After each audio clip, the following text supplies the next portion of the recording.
नमस्कार दोस्तों। आज के इस वीडियो में उपभोक्ता व्यवहार से संबंधित जितने भी इम्पोर्टेंट प्रश्न हैं, जो सारे परीक्षा में आए हुए प्रश्न हैं, वो सारे का संग्रह मैं 25-25 प्रश्नों का वीडियो लेकर आ रहा हूँ। आज यह दूसरा वीडियो है।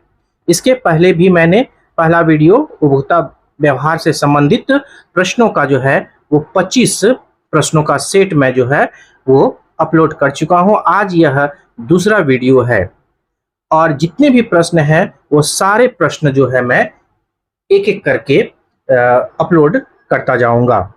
तो ये भी प्रश्न जो है ये यूपी टीजीटी परीक्षा 2021 का प्रश्न है। प्रश्न है कि तटस्थता वक्र की कौन सी विशेषता नहीं है? ए, बाएं से दाएं नीचे की ओर गिरना, बी, अक्षों को स्पर्श न करना, सी, एक दूसरे को नहीं काटना, डी, लंबवत रेखा। तो तटस्थता वक्र की जो विशेषता होती है, तो सबसे पहला बाएं के दाएं की ओर नीचे गिरना, ये इसकी विशेषता है। बाएं से दाएं नीचे की ओर गिरना इसकी विशेषता है। दूसरा है अक्षों को स्पर्श ना करना, ये भी इसकी विशेषता है। एक दूसरे को नहीं काटना, ये भी इसकी विशेषता है। तो इसका आंसर जो हो गया वो हो गया लंबवत रेखा होना। तटस्थता वक्र की ये विशेषता बिल्कुल नहीं है। नेक्स्ट प्रश्न है कि दो तटस्थता वक्र एक दूसरे को नहीं काटते क्योंकि दोनों समान संतुष्टि प्रदान नहीं करते हैं, दोनों एक दूसरे को के समानांतर होते हैं, सी, दोनों समान संतुष्टि प्रदान करते हैं, और डी, इनमें से कोई नहीं। ये भी परीक्षा यूपी टीजीटी परीक्षा 2021 का प्रश्न है। तो इसका जो उत्तर है, दो तटस्थता वक्र एक दूसरे को नहीं काटते हैं, तो ये जो हो गया इसका उत्तर हो गया ए, दोनों समान संतुष्टि नहीं प्रदान करते हैं। तीसरा प्रश्न है कि उपभोक्ता के मांग वक्र को प्राप्त किया जा सकता है। उपभोक्ता के मांग वक्र को प्राप्त किया जा सकता है, ये टीजीटी परीक्षा 2009 का प्रश्न है। तो ए, तटस्थता वक्र से, बी, लॉरेंस वक्र से, सी, आय उपभोग वक्र से, डी, कीमत उपभोग वक्र से। तो उपभोक्ता मांग वक्र को प्राप्त किया जा सकता है कीमत उपभोग वक्र से। तो इसका आंसर हो गया डी। अगला प्रश्न है, उस बिंदु पर उपभोक्ता साम्य में होता है जब बजट रेखा, उस बिंदु पर उपभोक्ता साम्य में होता है जब बजट रेखा ए, उदासीन क्रम के ऊपर होती है, बी, उदासीन क्रम के नीचे होती है, सी, उदासीन वक्र की स्पर्श रेखा होती है, डी, उदासीन वक्र को काटती है। ये परीक्षा ये क्वेश्चन जो है ये टीजीटी परीक्षा 2005 का प्रश्न है। तो प्रश्न जो था, उस बिंदु पर उपभोक्ता साम्य में होता है जब बजट रेखा, तो इसका उत्तर जो हो गया वो हो गया सी। सी हो गया कि उदासीन वक्र की स्पर्श रेखा होती है। अगला प्रश्न है कि उदासीनता वक्र का ढाल प्रदर्शित करता है। ए, कीमत अनुपात, बी, सीमांत प्रतिस्थापन, डी, सीमांत प्रतिस्थापन दर, सी, साधन प्रतिस्थापन, डी, उदासीनता के स्तर। ये एमपी असिस्टेंट प्रो परीक्षा 2017 का प्रश्न है।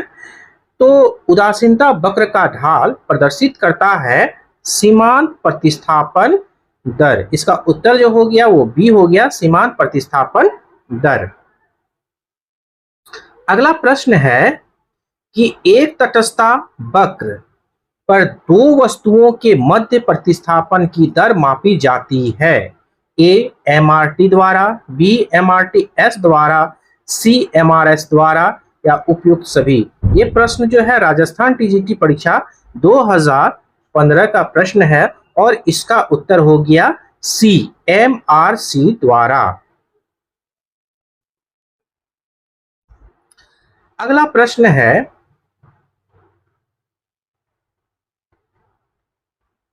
कि निम्नलिखित में से कौन सा कथन सही है। ए, मांग वक्र कीमत उपभोग वक्र से व्युत्पन्न किया जा सकता है। बी, मांग वक्र आय उपभोग वक्र से व्युत्पन्न किया जा सकता है। सी, प्रतिस्थापन मांग कीमत मांग और प्रतिस्थापन प्रभाव कीमत प्रभाव और आय प्रभाव का योग होता है। सी और डी, किन्हीं दो वस्तुओं के मध्य प्रतिस्थापन की सीमांत दर उन वस्तुओं के कीमत अनुपात के बराबर होती है। ये परीक्षा टीजीटी परीक्षा 2005 का प्रश्न है। तो इसका जो सही उत्तर है वो है ए, मांग वक्र कीमत उपभोग वक्र से व्युत्पन्न किया जा सकता है। अगला प्रश्न है, ये प्रश्न भी जो है वो टीजीटी परीक्षा 2005 का प्रश्न है।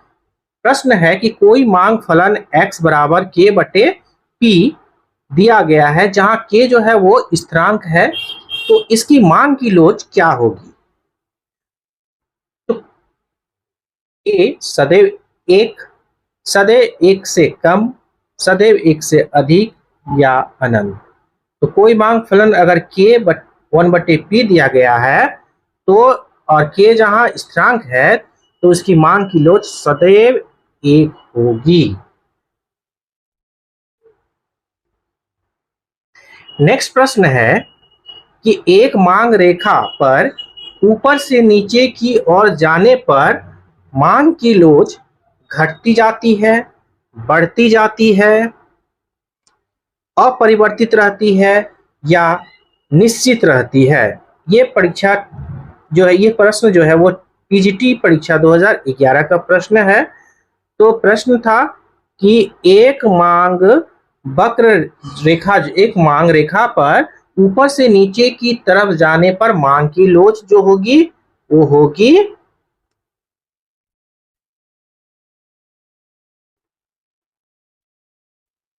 ए, घटती जाती है। एक मांग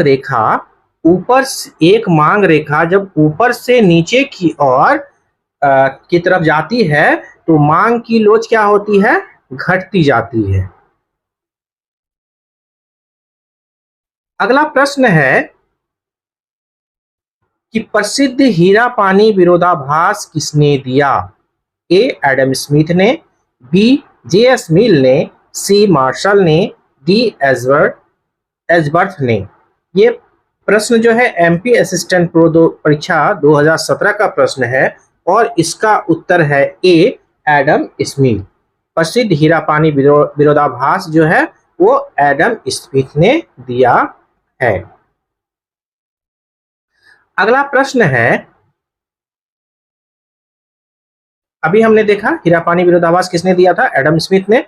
अब सुप्रसिद्ध हीरा पानी विरोधाभास की व्याख्या किसके द्वारा होती है। कुल उपयोगिता, सीमांत उपयोगिता, प्रदत्त कीमत या आपूर्ति की मात्रा। ये यूपी टीजीटी परीक्षा 2021 का प्रश्न है। तो प्रसिद्ध जो हीरा पानी विरोधाभास की व्याख्या जो है वो सीमांत उपयोगिता के द्वारा किया जाता है।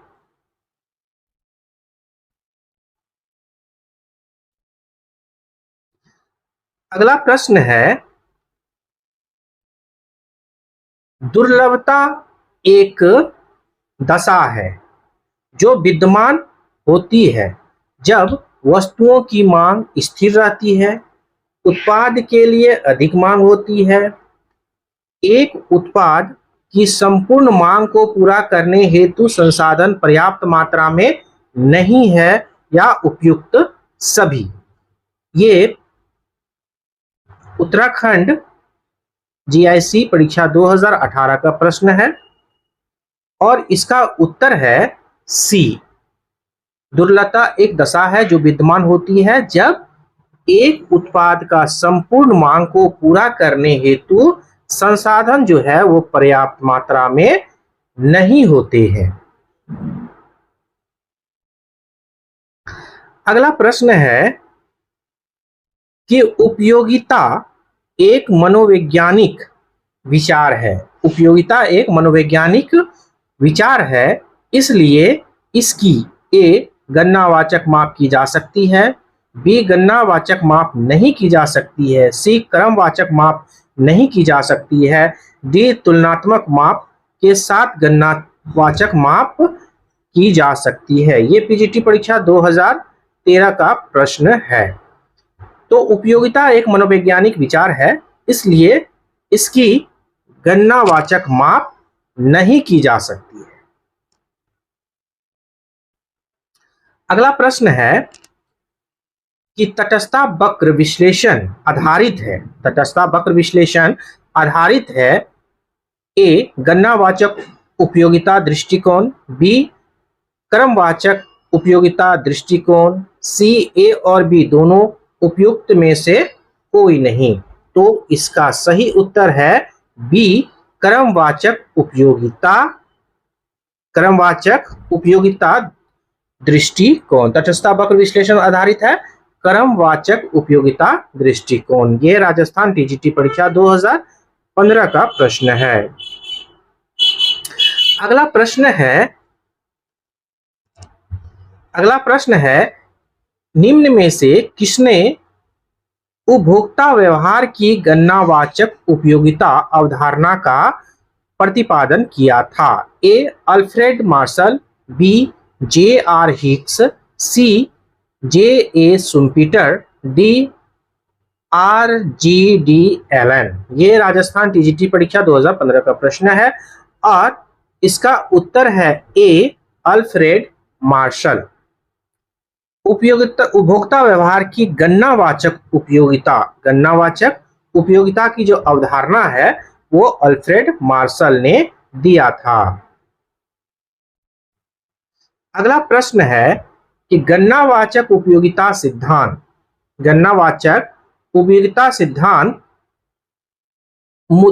के अनुसार मुद्रा की सीमांत उपयोगिता क्या होती है? बढ़ती है, स्थिर रहती है, पहले बढ़ती है फिर घटती है या घटती है? ये परीक्षा यूपी जीआईसी प्रवक्ता परीक्षा 2020 का प्रश्न है और इसका जो उत्तर है वो है बी, स्थिर रहती है। गणनावाचक उपयोगिता सिद्धांत के अनुसार मुद्रा की सीमांत उपयोगिता स्थिर रहती है। अगला प्रश्न है कि आय के बढ़ने पर उपभोग की समानुपातिक बढ़ता है। आय के अनुपात में उपभोग भी समानुपातिक बढ़ता है, लेकिन आय के गिरने पर समानुपातिक नहीं गिरता है। कहलाता है ए धन का प्रभाव, बी ब्याज का प्रभाव, सी रेसेट का प्रभाव, डी प्रदर्शन का प्रभाव।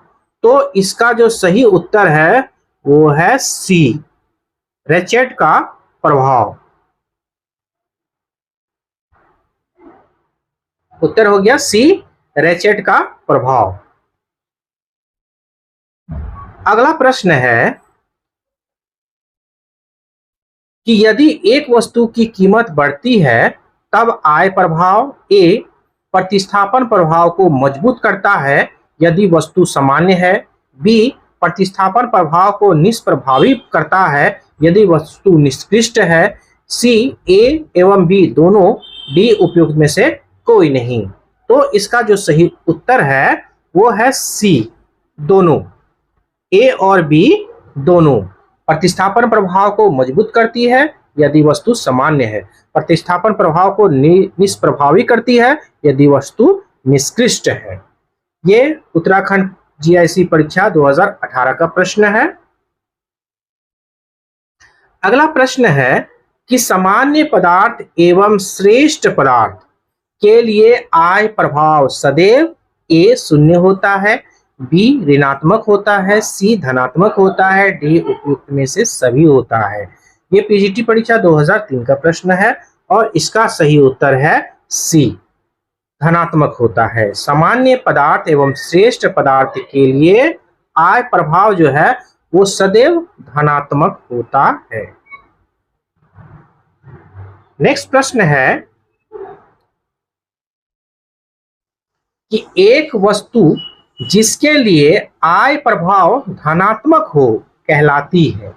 ए निष्क्रिय वस्तु, बी गिफिन वस्तु, सी पूरक वस्तु, डी सामान्य वस्तु। यह जीआईसी पीजीटी परीक्षा 2009 का प्रश्न है। एक वस्तु जिसके लिए आय प्रभाव धनात्मक हो, आय प्रभाव धनात्मक हो, वो क्या कहलाएगी?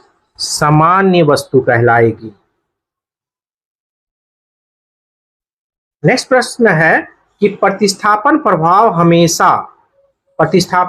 हमेशा होगा। ए ऋणात्मक, बी धनात्मक, सी ऋणात्मक और धनात्मक दोनों, या आय प्रभाव के बराबर। ये परीक्षा टीजीटी परीक्षा 2009 का प्रश्न है। तो प्रतिस्थापन प्रभाव हमेशा होगा ऋणात्मक, तो इसका उत्तर हो गया ए ऋणात्मक।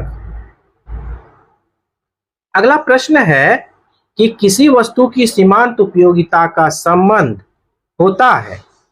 ए आवश्यकता की मात्रा से, बी आवश्यकता की तीव्रता से, सी कुल संतुष्टि से, डी संतुष्टि की सीमा से। तो इसका सही उत्तर है सी कुल संतुष्टि से। किसी वस्तु की सीमांत उपयोगिता का संबंध क्या है? कुल संतुष्टि से। और एक सीमा के बाद जो है जब संतुष्टि अधिकतम हो जाती है तो सीमांत उपयोगिता जो है उसकी घटती जाएगी। अगला प्रश्न है कि जब मांग वक्र आयताकार अतिपरवलय हो तो मांग की लोच होगी। ए इकाई लोचदार, बी पूर्णतया लोचदार, सी पूर्णतया बेलोचदार, डी अत्यधिक लोचदार। ये पीजीटी परीक्षा 2005 का प्रश्न है। तो इसका जो सही उत्तर है वो है ए इकाई लोचदार। जब मांग वक्र आयताकार अतिपरवलय हो तो मांग की लोच होगी इकाई लोचदार।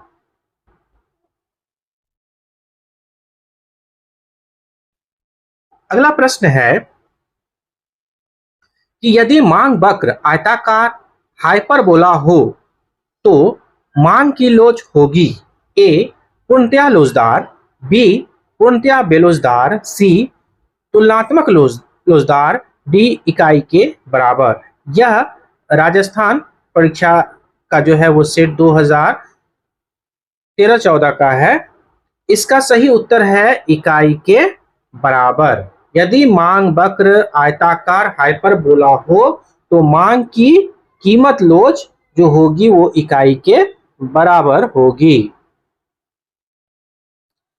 अगला प्रश्न है कि यदि सभी बिंदु पर इकाई लोच की दशा में मांग वक्र होता है, सभी बिंदु पर इकाई लोच की दशा में मांग वक्र होता है। ए क्षैतिज, बी लंबवत, सी आयताकार हाइपरबोला, डी उपयुक्त में से कोई नहीं।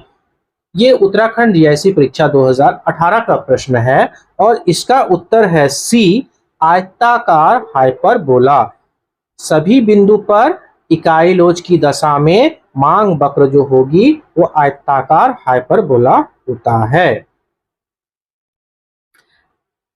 नेक्स्ट प्रश्न है, हम लोगों ने इसके पहले भी ये प्रश्न देखा था लेकिन थोड़ा सा प्रश्न को सिर्फ बदल दिया गया है।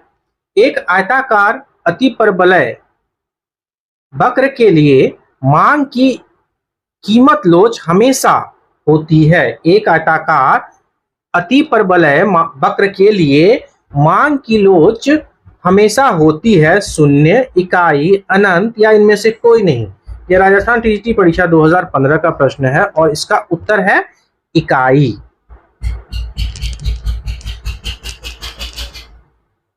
तो ये थे आज के 25 प्रश्न। तो दोस्तों इस तरह के जितने भी परीक्षा में आए हुए प्रश्न हैं उस सारे प्रश्नों का मैं जो है इकोनॉमिक्स के जितने भी प्रश्न हैं चैप्टर वाइज मैं लेकर आ रहा हूं। इसके पहले मैंने आर्थिक विकास यानी आर्थिक सिद्धांत से संबंधित जितने भी परीक्षा में आए हुए प्रश्न थे वो सारे मैंने अपलोड किया हुआ हूं। और अब जो है उपभोक्ता व्यवहार से संबंधित जितने भी प्रश्न हैं जो परीक्षा में आए हुए हैं उन सारे प्रश्नों का सेट मैं 25-25 प्रश्नों का लेकर आ रहा हूं। इसके बाद ऐसे ही जो है वो उपभोक्ता व्यवहार के बाद जो है हम उत्पादन फलन लागत एवं आय, मूल्य निर्धारण और वितरण का सिद्धांत, ये सारे व्यष्टि अर्थशास्त्र के जितने भी चैप्टर हैं और जितने भी परीक्षा में आए हुए प्रश्न हैं वो सारे प्रश्नों का जो है संग्रह मैं 25-25 प्रश्नों का सेट लेकर सारे संग्रह को लेकर आ रहा हूं। एक भी प्रश्न जो है वो छूटेगा नहीं। जितने भी परीक्षा में आए हुए प्रश्न हैं वो सारे प्रश्न आपके पास लेकर आ रहा हूं। दोस्तों, वीडियो अच्छा लगा हो तो प्लीज वीडियो को लाइक शेयर जरूर कीजिएगा और अच्छा लगे और बहुत ही अच्छा लगे तो अपने दोस्तों को भी शेयर कीजिएगा। और जिसने हमारे चैनल को सब्सक्राइब नहीं किया है तो प्लीज रिक्वेस्ट है कि हमारे चैनल को सब्सक्राइब कर दीजिएगा और बेल आइकन को भी दबा दीजिएगा, जिससे कि कोई भी वीडियो अपलोड करूं तो आपको नोटिफिकेशन मिल जाए। आप सभी को बहुत बहुत धन्यवाद।